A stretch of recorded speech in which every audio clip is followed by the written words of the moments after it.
Estás escuchando Historia de amor en un agujero, una fábula de Eduardo Rodríguez.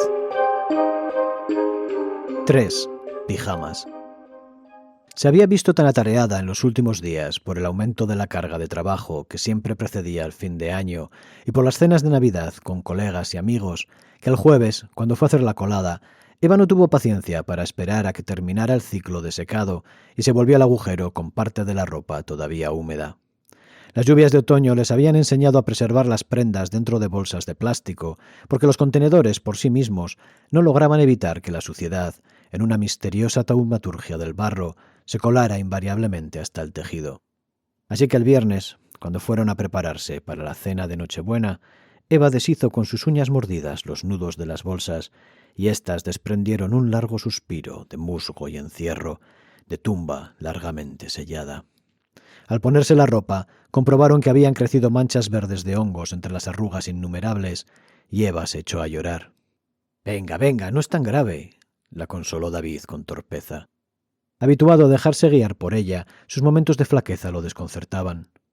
«Ya lo sé, no entiendo qué me pasa», dijo Eva. «¿Podemos ponernos la ropa de ayer?» «No, ni hablar. Prefiero oler a musgo que a sudor».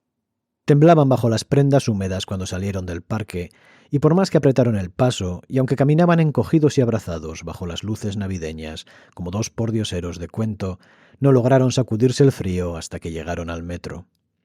David exhaló un sonoro suspiro de satisfacción cuando tomó asiento en una esquina caliente. Eva, sin embargo, iba pendiente de las miradas del resto de los pasajeros, y cuando detectaba curiosidad o conmiseración en alguna de ellas, la enfrentaba desafiante hasta que el otro apartaba la vista. Se bajaron en la Latina y caminaron a través de Tirso de Molina hasta la calle León, donde vivían los padres de Eva, buscando las aceras menos transitadas. En una hora, cuando todo el mundo estuviera celebrando la Nochebuena en hogares iluminados y calientes, se vaciarían las calles y Madrid parecería una ciudad fantasma, recién emergida de la neblina. Pero justo aquel era el momento del tránsito y se desplazaban multitudes por el centro iluminado, entre las tiendas y los bares que aguardaban hasta el último minuto para cerrar. Frente al gran portalón de madera, bajo una de las campanas rojas y verdes de alambre y bombillas que atravesaban la calle cada 10 metros, el rostro de Eva se relajó por primera vez en toda la tarde al oír la voz de su hermana por el interfono, y empujó con fuerza cuando escuchó el zumbido de la cerradura. El zaguán olía ya a aromas festivos y cálidos, a canela, a sopas de pescado y carne asada. Eva había crecido en esta casa. Este pasamanos de madera carcomida y estas baldosas rojas resquebrajadas resonaban para ella con ecos sucesivos de recuerdos que se hundían, capa tras capa, en las profundidades del tiempo. Subió de 2 en 2 los escalones, dejando atrás a David, y se encontró a su madre enmarcada en la puerta abierta, esperando frente al descansillo. Llevaba un mandil naranja con un estampado festivo de espumaderas que contrastaba con el resto de su aspecto endomingado. La camisa púrpura de cuello ancho, la falda plisada, la permanente, el maquillaje y su propio rostro circunspecto. Eva le dio 2 besos calurosos y se adentró en el pasillo en penumbra mientras a sus espaldas la oía recibir a David. En el salón aguardaban su padre y su hermano fumándose sendos puros que elevaban una neblina de tabaco alrededor de la lámpara de araña, y en las sillas, sentadas a la mesa puesta, el mantel bordado de las ocasiones, la vajilla buena, vasos de agua y copas de vino en una precaria aglomeración de tintineos, se encontraban también su hermana y la novia de su hermano. Eva los saludó a todos entre abrazos, y David se dejó abrazar por las mujeres y, en un momento de confusión que los hizo reír a todos, abrazó también a su suegro, que se apresuró a ofrecerle un puro de una caja repleta. En una esquina parpadeaban las 100 lucecitas de colores de un árbol de Navidad, a cuyos pies se amontonaban paquetes de diversos tamaños envueltos en papeles festivos. Eva vio 2 del Corte Inglés, rectangulares e idénticos, con notas que decían en rotulador «Evita» en uno y «David» en otro.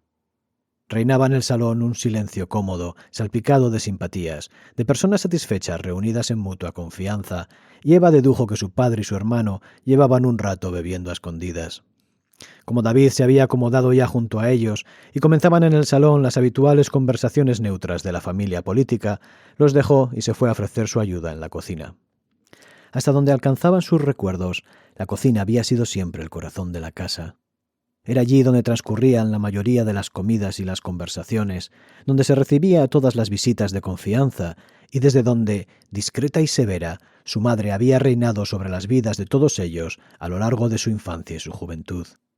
Si Eva pensaba en la palabra hogar, era la cocina de la casa de su madre lo que se representaba, y no concebía un lugar más cálido ni seguro, siempre repleto de perolas que borboteaban y aromas como tesoros inagotables de nostalgia. Hoy, sin embargo, cuando apoyó un hombro en el umbral y contempló a su madre, la inquietud que llevaba arrastrando todo el día se intensificó hasta la ansiedad, y recordó ocasiones similares, muchos años atrás, regresando del colegio con un suspenso en la cartilla o con los zapatos sucios. ¿Hago algo?, preguntó. Al calor del horno, su madre se movía, rechoncha y hábil, entre la vitrocerámica repleta de perolas, la encimera con una tabla de cortar y restos de piel de ajo, y la mesa cubierta de platos y de bols. Emergía del fregadero una torre de tuppers y los mangos de una batidora y una espátula. «Si quieres, vete abriendo los espárragos y me los pones en una fuente», dijo su madre. Su hermana se le aproximó por la espalda, le dio un beso espontáneo en la mejilla y tomó una gamba fría de la escurridera. Eva encontró el abrelatas enterrado entre utensilios en el cajón de los cubiertos y fue desgarrando, con cuidado de no derramar el caldo blancuzco contenido en ella, una gran lata dorada sin etiqueta ni marca. Su hermana, que se volvía siempre un poco más niña en las cenas familiares, comenzó a contarle, traviesa y jovial, una anécdota en apariencia inocente sobre una de sus amigas comunes. Ambas sabían que esta amiga engañaba a su marido, pero para evitar que su madre se percatara de que estaban hablando de una infidelidad, ella sustituyó al amante en la historia por una tía. Al parecer, el amante le había regalado aquella misma tarde un peluche rosa, ridículo y enorme, y ella se había presentado con él en una reunión de amigas, en un bar cerca de Sol, y había declarado ante todas, con descaro y despreocupación, que se lo iba a regalar a su vez a su marido, para no tener que darle explicaciones. El silencio severo con el que su madre escuchó la anécdota sin abandonar sus tareas le hizo pensar a Eva mientras componía las ensaladas que, más perspicaz de lo que su hermana creía, se había dado perfecta cuenta de que la historia encerraba segundos significados. Cuando llevó los espárragos y una ensalada al salón, se encontró David más animado, el rostro rojo y alegre, y su padre, guiñándole un ojo, extrajo de detrás del árbol de Navidad una botella de vino tinto medio vacía y le ofreció una copa. «¡Eva, madre!», gritó, socarrón, para ser oído desde la cocina. «¡Vamos a abrir el vino! ¿Quieres una copa?» «¿Qué vinos ni qué vinos?», respondió su madre. «Yo sí que quiero una», dijo su hermana, que llegaba ya con la bandeja del embutido y un plato de queso. David aún no había adquirido un gusto por el vino, y Eva le vio dar pequeños sorbos amargos. Después de servir a su hermana, su padre vació la botella en la copa de Eva, llenando su vientre abultado del caldo rojo y luminoso, y Eva dio un largo trago sediento, agradeciendo el calorcillo en el estómago, antes de recordar, alarmada, que no debía beber. «Venga, ir empezando», dijo su hermana, y su hermano y David se volcaron como niños sobre el embutido. Su padre encendió el televisor con el volumen muy bajo, en el canal en el que pronto comenzaría el discurso del rey, y su hermano bromeó con cambiarlo antes de que volviera la madre de la cocina, por ver si este año se le olvidaba o se le pasaba la hora. Alguien llamó al móvil de su hermana, y su hermano dijo, al verla desaparecer por el pasillo oscuro, que debía de ser el novio. «¿Y cuál?», preguntó la novia de su hermano. «Pues uno», dijo él, «alguno tendría, moza guapa que era». Cuando al fin se sentaron a la mesa, el discurso del rey iba por la mitad, y cuando la novia del hermano le tomó el pelo a la madre por no escucharlo, ella respondió que a ella, los discursos, miau, si total decía siempre lo mismo. Ella, explicó, lo veía por ver las cosas, el decorado, la ropa, el palacio, todo eso, dijo.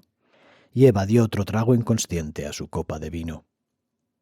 Hablaron de política, de los nuevos partidos y de los viejos, de la crisis y de la recuperación, de la salud y del paso del tiempo y de conocidos y familiares, de cómo les había ido la vida este último año. Se mencionó, sin que nadie quisiera y nadie pudiera evitarlo, una muerte reciente, y se volvió enseguida a los chismorreos, a las bromas y a las opiniones definitivas e irrefutables. Hablaron sobre todo los tres hermanos, pero también algo el padre y David. La novia del hermano permanecía atenta y silenciosa e insertaba algún comentario aquí y allí, siempre oportuno, mientras la madre, sentada a la cabecera de la mesa del lado de la cocina para facilitarse las idas y venidas, se mantenía apartada y taciturna. Cuando terminaron el cordero y sacaron una fuente con turrones de almendra y praliné hundidos entre las blancas volutas del papel de los polvorones, la conversación tornó de nuevo al tiempo, al frío que estaba haciendo este año. «Hemos tenido inviernos peores», dijo David, en un tono de disculpa que irritó a Eva. Se hizo un silencio incómodo, como cuando alguien comete una indiscreción y nadie sabe cómo salir de ella, y la madre, que se estaba comiendo una tira de turrón con la vista puesta sobre sus cabezas, dijo: «En la calle todos los inviernos son malos». La hermana la reconvino con un mamá, pero la madre la ignoró y, echando hacia atrás la silla y levantándose, preguntó que quién quería café. Tras el café sirvieron las copas heladas de los licores, y poco a poco se fueron animando de nuevo, hasta que el padre, risueño, sugirió que comenzaran a abrir los regalos. Se reunieron todos alrededor del arbolillo entre sonrisas socarronas, un poco ilusionados y un poco avergonzados de andar abriendo paquetes a su edad. La hermana y la novia del hermano se sentaron las dos en la alfombra y fueron tomando cada uno de los regalos y leyendo el nombre de su destinatario en voz alta, con exclamaciones y gestos teatrales. Cuando les llegó el turno a Eva y David, Eva se encontró abriendo el suyo con una impaciencia infantil, nerviosa, rasgando el papel a tiras. Contenía un pijama rosa de invierno con globos azules estampados. El de David era azul con globos rosas. «Probároslos, a ver cómo os quedan», propuso su padre. «No», rió David, «si nos ponemos esto ahora nos quedamos fritos». «Que se los prueben», corearon entre risas la hermana y la novia del hermano. «Al menos estarán secos y calientes», dijo su madre. Pero no necesitaron insistir más, porque Eva, para esconder las lágrimas, se había vuelto ya y caminaba hacia su antigua habitación. Su madre la había mantenido igual que cuando aún vivía en casa, como si aguardara todavía su regreso inminente. Allí seguía su cama con su colcha, su colección de CDs, su vieja minicadena y su estante de libros, ocupado casi por completo por la enciclopedia infantil. Tan pronto como David cerró la puerta tras de sí, Eva estalló en sollozos incontrolables y fue a sentarse en la cama. «¿Otra vez?», preguntó David. Eva trató de disculparse, pero se lo impidieron los hipidos. Su hermana, que había sentido algo extraño en la precipitación con la que había abandonado el salón, llamó a la puerta con los nudillos y entró sin esperar respuesta. Viéndola deshecha en lágrimas, se sentó junto a ella y la consoló con un abrazo. «Ale, ya pasó», le decía, arrullándola como a un niño. Eva sonrió entre lágrimas y, cuando logró serenarse, su hermana le preguntó que qué estaba pasando. «Estoy embarazada», respondió Eva, y el rostro de David, cerrado por la consternación, se abrió de pronto en un estallido de alegría. «¡Eva! ¡Evita!», exclamó. «Este es el mejor regalo de Navidad de toda mi vida». Su hermana la besó en la mejilla, le dio un golpecito en el hombro y dijo: «Venga, sécate, y poneos los pijamas antes de que se plante aquí toda la casa». Se presentaron en el salón, él de azul y ella de rosa, como dos niños obedientes. Los pijamas les quedaban anchos, porque estaban los dos escuálidos, y la madre dijo que los iría a descambiar, pero la hermana bromeó: «Déjalos, seguro que acaban por llenarlos». 4. Baby Shower. Sirviéndose de una bolsa de plástico, pegajosa de licores derramados y sucia de tierra, que se había encontrado al pie de un árbol, David fue recorriendo los alrededores del agujero en busca de desperdicios. Recogió colillas aplastadas, envoltorios crujientes de pastelitos y chucherías, latas de bebidas, un montículo de cáscaras de pipas, incluso un zapato suelto de mujer y un preservativo usado. Era inquietante el conjunto variopinto de basura que había permanecido oculto a las puertas mismas de su hogar, entre la hierba crecida de la parcelita que rodeaba al almendro y que ellos llamaban, medio en broma, su jardín. A mitad de la loma, en la zona en la que la noche anterior Eva y él habían oído las risas y la música de un grupo de adolescentes, se encontró una botella rota de vino y se acuclilló para recogerla. Los fragmentos verdes, pequeños arcos afilados y resplandecientes, contenían por un instante en sus manos, antes de caer en la bolsa, toda la luminosa tarde de primavera. Uno de ellos, mayor que los demás, resultó estar anclado en la tierra, y los dedos de David resbalaron por el filo, abriéndole dos bocas de carne de finísimos labios en el índice y el pulgar. No le dolieron al principio, pero la sangre brotaba profusa, goteando sobre su ropa y la hierba, y se asustó. Con la bolsa tintineante de primaveras apagadas en la mano izquierda y la derecha en alto para contener la hemorragia, emprendió el regreso tratando de disimular el pánico. ¿Tenemos alguna tirita por ahí?, le preguntó a Eva. Ella alzó la vista desde el agujero y, viendo la abundancia de rojo que descendía por su antebrazo, se apresuró a liberar de una de las pilas de contenedores el botiquín azul. Sus movimientos, a pesar de la barriga, seguían siendo rápidos y ligeros, y revelaban una fuerza sorprendente en un cuerpo de apariencia tan endeble. «Espera, lo vas a poner todo perdido. Ya subo yo». Le hizo la cura de pie, sin destreza, derramando abundante agua oxigenada que enjuagaba la sangre y hacía brotar burbujas diminutas de espuma en los labios del corte antes de gotear sobre la bolsa llena de basura. El aroma del peróxido, la imagen rosa de la carne abierta de sus dedos y su mano muerta entre las de Eva le trajeron a David recuerdos muy vívidos de su infancia. Dijo: «La última vez que me corté era un chaval, jugando en el parque con la tapa de una lata». Aún no se habían levantado cuando oyeron los resoplidos de la madre de Eva, que ascendía por la loma sin resuello con un carrito de la compra, y Eva bajó al trote a su encuentro. «¡No corras, no corras!», gritó su madre. Eva le arrebató el carrito y volvió tirando de él loma arriba. David saludó a su suegra y ella le respondió con una inclinación de cabeza. Le miró los dedos y la sangre que le cubría la ropa y que destacaba como una alarma en la bolsa blanca de basura. «Es muy vistoso, pero no es nada», dijo David. Eva añadió: «Más vale que te cambies antes de que venga todo el mundo». El carrito contenía un conjunto colorido de globos desinflados y cadenetas que extrajeron y desenrollaron con sumo cuidado. Al fondo, en varios contenedores de cristal, se distribuía el picoteo preparado por la madre, su famosa tortilla de patata, bolovanes rellenos de queso crema y caviar de salmón, tostitas cubiertas de mermelada y ensaladilla rusa. Mientras las mujeres disponían la comida sobre una mesa plegable y extendían la lona sobre la hierba para que se pudieran sentar las invitadas, David fue inflando globos y colgándolos por entre los árboles con las cadenetas. Una de estas, formada por chupetes recortados de papel, decía «Baby» en grandes letras de colores, y David, por ser la más larga y la más llamativa, decidió tenderla entre dos ramas alejadas del almendro, directamente sobre el agujero. Su suegra, cuando lo vio encaramado al árbol, soltó un grito de espanto y desaprobación. «Hazme el favor de bajarte de ahí ahora mismo», exclamó, y añadió, volviéndose a su hija: «Este te deja viuda por menos de nada, o peor, se descalabra y se queda parapléjico. ¿Y entonces qué?». David reía. «Tranquila, doña Eva, no sabe que soy medio mono». Eva le pidió que lo dejara para no poner nerviosa a su madre, pero él le aseguró que solo le iba a llevar un minuto, y con una agilidad que, efectivamente, recordaba a la de un chimpancé, cruzó a la rama contigua para asegurar el otro extremo. No logró evitar que se le descolocaran las vendas en el proceso, y manchas de sangre oscura ensuciaron dos de las letras. Las primeras invitadas llegaron media hora más tarde, aproximándose desde el este y el oeste. A dos tuvo que ir David a recogerlas, porque llamaron por teléfono a Eva, confesándose perdidas, una desde el mismo paseo, y otra, una señora parlanchina y vivaz, que llevaba de la mano a un niño silencioso, de ojos asustados, junto al tanatorio de San Isidro. Según llegaban, dejaban los regalos sin abrir en un montón, junto a la mesita del picoteo, a la sombra generosa de un tilo, y después de profesar enhorabuenas y alabanzas a la tranquilidad del parque y la hermosura de su hogar, iban formando corrillos que representaban con exactitud en el espacio sus grupos de afinidad y procedencia.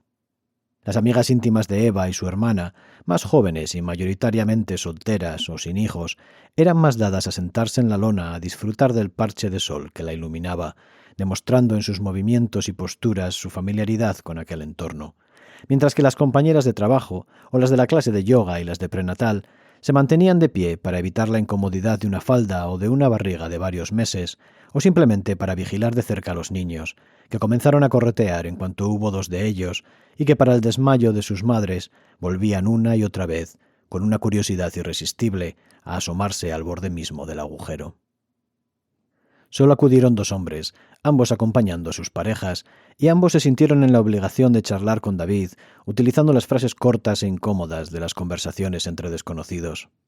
Los dos le preguntaron, después de estrecharle la mano, por las vendas de los dedos, y cuando él les habló de la botella rota, uno de ellos aprovechó para condenar las malas costumbres de la juventud, mientras que el otro se limitó a sonreír y le preguntó después si recibían a menudo la visita de adolescentes de fiesta. «Solo los viernes y los sábados», le explicó David, «pero normalmente se quedaban al pie de la loma.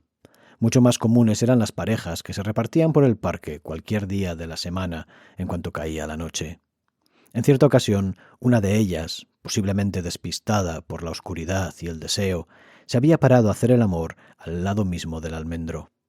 Eva dormía, pero él la había despertado al oír los jadeos, y los dos se habían visto presas de un ataque de risa que no habían conseguido sofocar, haciendo salir despavoridos a los amantes. «Aún estarán contando historias de fantasmas», rió David. Mientras contaba la anécdota, se había ido abriendo a su alrededor un silencio atento, que se quebró en algunas risas quedas, educadas, y se disolvió poco a poco, conforme las invitadas regresaban a sus conversaciones. Pero algo inquietante había debido de transmitirles, porque todos charlaban ahora en susurros, y cuando David se aproximaba a alguno de los corrillos, se encontraba siempre en el centro de un cerco mudo de sonrisas. No le costaba reanimar la conversación, pero no podía evitar una sensación vaga de temor, de que le acechaba una amenaza oculta, como si todos supieran que sufría una enfermedad mortal y nadie hubiera tenido el coraje de decírselo. Esta sensación se agudizó cuando se apartó de todos los corrillos para aproximarse a la mesa del picoteo, y mientras se comía un cuadrado jugoso y desmigado de la tortilla de patata, vio a Eva discutir airada con su suegra a unos 10 metros de allí, entre los árboles. No alcanzó a oír lo que se decían, porque discutían en susurros, pero la violencia de sus sentimientos podía leerse sin lugar a confusión en la gravedad de sus rostros y la tensión de sus cuerpos enfrentados. Se alzó una brisa fresca, y David, que se había quitado el jersey cuando estaba en el parche soleado de la lona, se frotó el vello erizado de los brazos. La discusión había terminado, y ahora Eva regresaba al claro a grandes pasos.